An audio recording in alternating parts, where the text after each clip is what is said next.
Liputan sidang tahunan MPR RI dan sidang bersama DPR RI, DPD RI, serta rapat paripurna DPR.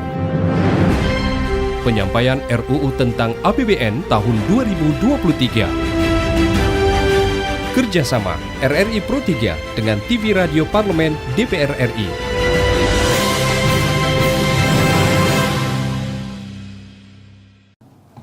Ya, terima kasih rekan-rekan yang ada di studio. Kita masih berada di Gedung Nusantara 2 di studio Parlemen ya. Benar sekali, dan masih di acara Siaran sidang bersama. tahunan, siaran Ya. bersama RRI Pro 3 dan Radio Parlemen. Ya, hari ini masih dalam rangkaian kegiatan sidang tahunan MPR dan sidang bersama DPR dan DPD RI. Ya, benar sekali, Luna. Ya. Kita ketahui sendiri ya, kalau misalnya saat ini yang lagi marak-maraknya itu, apalagi sebentar lagi di bulan November, Ya. hal yang paling dicemaskan oleh seluruh warga Betul. negara Indonesia tentunya tenaga honorer. Oh, betul. Ya. Nasibnya akan seperti apa ya? Ya. Padahal kan jumlahnya cukup banyak, lebih dari 2 Bener. juta tenaga honorer ya. Nah, tepat sekali kita akan membahas bersama narasumber kita yang telah hadir pada Kesempatan kali ini ya, anggota Komisi 2 DPR RI, Pak Muhammad Muras. Pak Muras, ini bagaimana pertanyaan publik mewakili teman-teman honorer ini juga ya? 2 juta lebih ya Pak, 2,3 juta. 2,3 malah hampir 2,5 kan. Ini angkanya nambah atau gimana nih Pak Muras? Ya, karena belum didata semua nih. Oh begitu. Iya, ini menunggu nasib mereka setelah November nanti. Seperti apa dorongan DPR sendiri Pak? Insya Allah hasil rapat di DPR terakhir, saya juga terakhir masuk di Panja RUU ASN ya. Ya, intinya honorer ini tidak jadi diberhentikan. Itu dulu yang pertama ya. Jadi pemberhentian honorer tidak akan dilakukan pada bulan November 2023 ini. Ya. Kemudian ya kita mendorong pemerintah agar para honorer ini mempunyai kejelasan statusnya, baik status kepegawaian maupun masalah honornya. Ya, saya tahu persis ya, kenapa muncul tenaga-tenaga honorer, baik di guru, nakes maupun instansi di luar itu. Karena hampir 8 tahun negara tidak mengangkat PNS. Padahal PNS ini setiap tahun pensiun, nggak ada gantinya. Jadi bukan zero growth menurut saya. Ini sudah lebih dari minus growth. Karena pelayanan yang dibutuhkan masyarakat nggak berkurang, malah bertambah. Contoh, dulu SMA itu dibatasi hanya 27 kelas atau 27 rombongan belajar. Sekarang 45 lebih itu SMA itu. Demikian juga SMP negeri. Nah, gurunya dari mana? Dari honorer.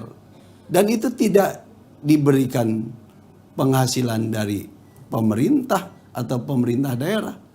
Tapi para guru ini dari bos. Sehingga honornya tadi semampunya kepala sekolah. Ada yang 300, ada yang 500, yang jelas semuanya di bawah 1 juta satu bulan. Tapi kalau saat ini Pak, permasalahan yang terjadi dihadapi oleh pemerintah daerah, Ya, itu bagaimana Pak? Karena kan pemerintah daerah mengira bahwa untuk honorarium tenaga P3K nantinya itu ada di dana pemerintah daerah. Sedangkan dana yang dikasih oleh pemerintah pusat digunakan dengan maksud penggunaan berbeda dari pemerintah daerah. nah memang ada ya, tadinya pemerintah pusat akan memberikan gaji untuk P3K ini. Tapi karena alasan COVID dan keuangan negara, akhirnya dilimpahkan ke pemerintah daerah. Inilah yang mengakibatkan kesulitan pemerintah daerah. Nah, jadi saya berharap DAU untuk itu ditambah ya untuk pemerintah daerah. Nah, jadi pemerintah harus memberikan prioritas yang khusus untuk ini. Ya kita kan kembali barangkali ya, ini kaitan dengan HUT RI ini ya. Kita kembali, kita negara ini ada di dalam pembukaan itu, satu untuk melindungi segenap bangsa Indonesia dan seluruh tumpah darah Indonesia. Dan untuk memajukan kesejahteraan umum, mencerdaskan kehidupan bangsa, lalu ikut melaksanakan Tertiban Dunia kan. Yang 3 itu untuk dalam negeri.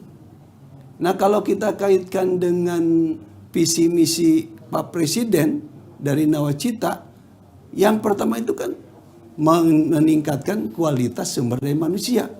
Kalau kita bicara meningkatkan kualitas sumber daya manusia, 1 pendidikannya, 2 kesehatannya, baru ketiga gizinya dong. Ya ekonominya. Nah makanya saya berharap para tenaga honorer, tenaga nakes, dan tenaga honorer yang lain betul-betul diperhatikan dalam HUT RI ini dalam rangka mencapai tujuan kita bernegara. Apalagi Luna tahu sendiri, Pak Muhammad Muras dan juga seluruh anggota Komisi 2 memperjuangkan tenaga honorer menjadi P3K. Betul. Karena kenapa? Undang-undang ASN itu berakhir pada November 2024 ini. Dan hanya ada 2 kategori ya, yaitu P3K dan juga PNS yang masuk dalam kepegawaian. Insya Allah dalam sidang tahun ini RUU ASN-nya ditetapkan. Baik, ini sekaligus menjadi kabar yang menyenangkan karena paling tidak jaminan ya bahwa mereka tidak akan diberhentikan. Ini kan komitmen ya Pak Komitmen. Ya? DPR bersama dengan pemerintah ya. Betul. Baik, kita tunggu saja ya. Informasi selengkapnya. Mungkin tambahan. Ya. Nah, pemerintah juga sudah janji ya nanti dia diatur dalam peraturan pemerintah. Nanti honorer kalau jadi P3K kemudian ada testing ya tidak diadu dengan yang baru. Jadi honorer lawan honorer. Anak-anak yang baru lawan anak-anak yang baru. Kan ilmunya sudah berbeda. Yang penting tidak ada PHK. PHK masal. Iya, itu benar kan yang sekali. dikhawatirkan ya. Iya. Baik, Pak Muras terima kasih banyak Terima kasih ya. banyak Pak Muras kehadirannya. Terima kasih. Assalamualaikum warahmatullahi wabarakatuh. Waalaikumsalam warahmatullahi wabarakatuh. Baik pendengar Radio Parlemen dan pendengar RRI Pro 3, kita kembali ke studio. Liputan sidang tahunan MPR RI dan sidang bersama DPR RI, DPD RI, serta rapat paripurna DPR. Penyampaian RUU tentang APBN tahun 2023. Kerjasama RRI Pro 3 dengan TV Radio Parlemen DPR RI.